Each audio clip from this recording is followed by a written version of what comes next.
Donald Trump has been strangely missing from the campaign trail over the last few days up until that disastrous press conference, and he finally is holding a rally in Bozeman, Montana tonight as of when I recorded this. By the way, we finally set up a little makeshift setup here in my apartment so that for late night segments like this, I can still get it done even when I'm not in the studio. So that's why it looks the way that it does. But something happened that's pretty dang strange, and here's the reporting. Then we'll look at Trump's video that he posted. Trump's plane forced to make emergency landing in Montana, the Daily Beast reports. So again, he hasn't been holding many events.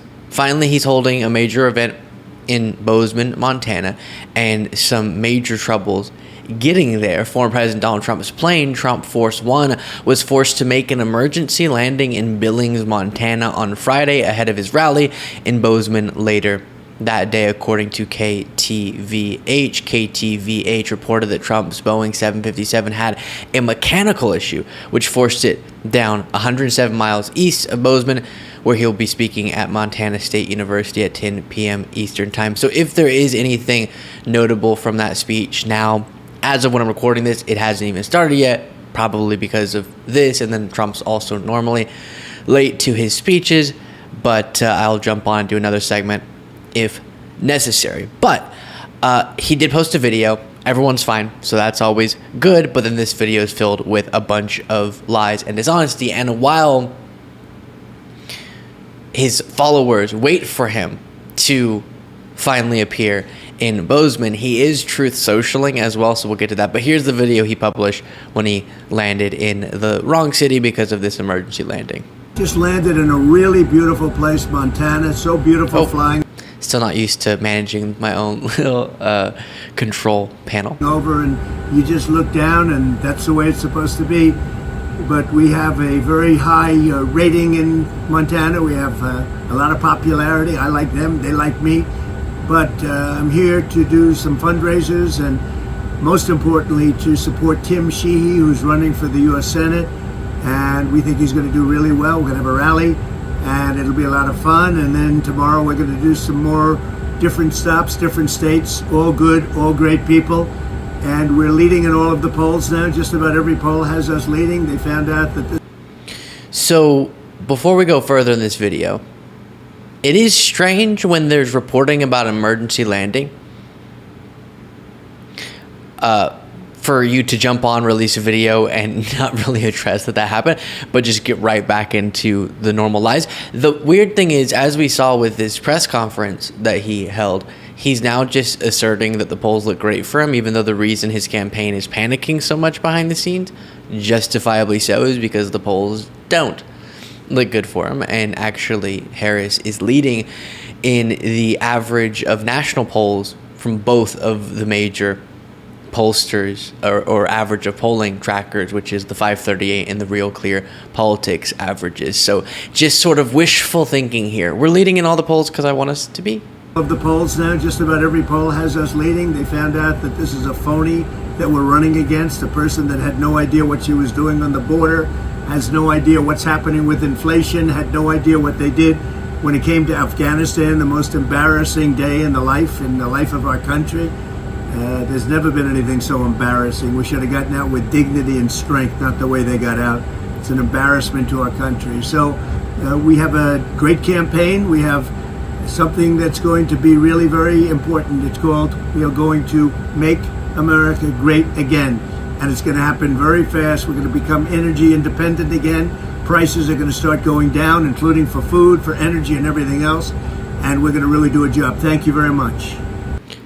I've said it before, I'll say it again, but segments would get far too long if every time he spoke, I addressed every single lie or misleading statement. But just because it's top of mind, at the end there, he mentioned energy independence. We are currently more energy independent by the metrics that he would cite than we were under him.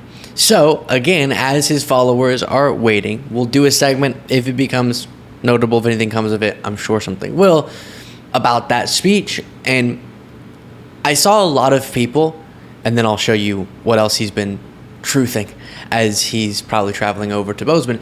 But I've seen a lot of people comparing the crowd sizes of Vice President Harris's rally in Phoenix, Arizona, that had like 20,000 people, and not a Trump 20,000, it's actually like 5,000, an actual 20,000 people in this massive arena, and stunning energy, truly a stunning environment. And that was being compared to what looked like a sparsely attended Trump rally in Bozeman. But I'm not just interested in playing games with crowd sizes. It seemed like people weren't let in fully yet when people were comparing the photos. So I'm not going to compare hours before the speech photo of Trump to, the packed house while Harris is speaking. But once we actually see what it looks like while Trump's speaking, then of course we can do that comparison. And it's not the most important thing in the world, but as I'll continue to say, Trump finds it to be such an important metric or such an important thing for people to judge candidates based off of crowd sizes. He takes a lot of pride in the sizes of his crowd, so much so that he lies constantly about the sizes of his crowd. And so if this is something he wants to talk so much about, lately Harris has been crushing him with these crowds. And then he does post, I've gotten so used to whenever I cut to something, someone else split screens, but here we go. In the fake news story done by the failing New York Times on Willie Brown and his little helicopter ride with me many years ago, there were logs, maintenance records, and witnesses. There was also a story on Willie and me. Why can't the radical left failing New York Times write accurately and fairly on me? See, following truth, I only have one major goal in life, and that is to make America great again.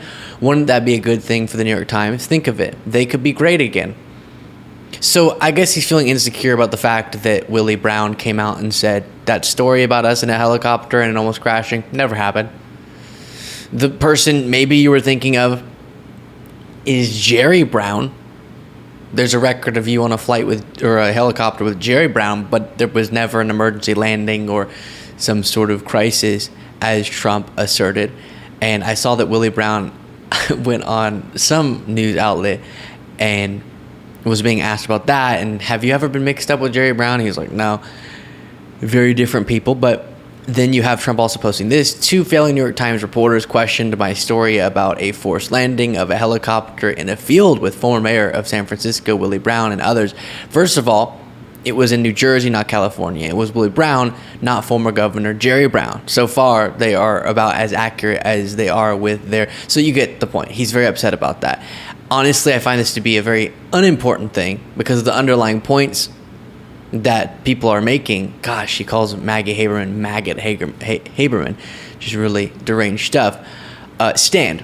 And one of the things people were questioning is if Willie Brown is saying he wasn't on a helicopter with Trump, then maybe, a part of why he called out the wrong name is his cognitive situation, some sort of cognitive decline, as more people are talking about, and as that was something the right really wanted to talk about with Biden, and they really wanted to talk about age with Biden. Now that Biden's dropped out of the race and Vice President Harris is Trump's opponent, it seems the right's a little less comfortable with talking about the mental fitness and the comparison on the mental fitness between the two candidates. So there it is, emergency landing, but everyone's okay. We're happy about that, and then we're not happy about one lie after another there from Trump, and just a strange video, given that people were wondering what's going on. It's just a generic video that he posts, and like I said, we'll be covering that speech if necessary. Let me know what you thought of all that in the comments. I feel very disoriented. I almost turned to the side camera that we normally have at this part, but we don't have a side camera in the apartment setup. And if you want to get extra content daily, you can do so by clicking the join button below.